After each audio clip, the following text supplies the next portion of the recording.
age limit. Napakalaki. Napakalaking kalokohan ang age limit na yan.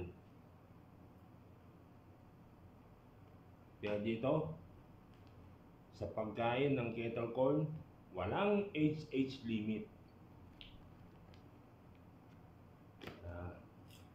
Kumain ka na ito hanggang gusto mo. Yeah. Pag naghahanap ka ng trabaho, lalo na kung may edad ka na, tapos may kasabayan ka medyo bata sa'yo, sabihin natin na kung ano mga natapos ninyo, tapos kayo pag-ano hindi.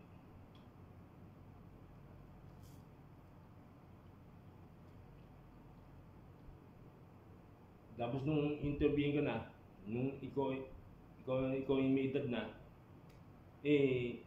hindi ka tinanggap. Ang sasabihin sa'yo, pagagandahin na lang, kesyo tatawagan ka na lang, kesyo walang bakante,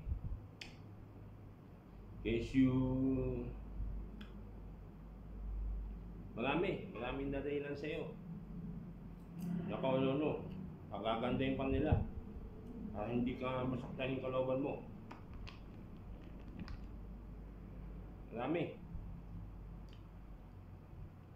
Pero isa lang ang kahulugan noon, ibig sabihin, may age limit sila. Hindi ka tinanggap dahil sa may edad ka na. Ngayon, ang tinanggap, yung mas nakakabata sa'yo. Hindi pa tinatanong kung anong kurso natapos, kung nakapag-aral siya o hindi. Dahil sa bata siya, tinanggap yun. So, hindi patas ang labanan. Kaya dapat, bata matanda, o kahit may edad pa yung nag-apply, matutong lumaban ng parehas.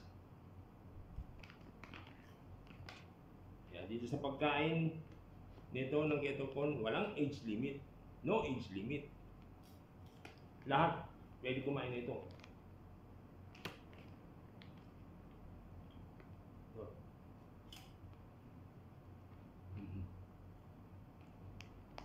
Sana wala nang age limit na yan.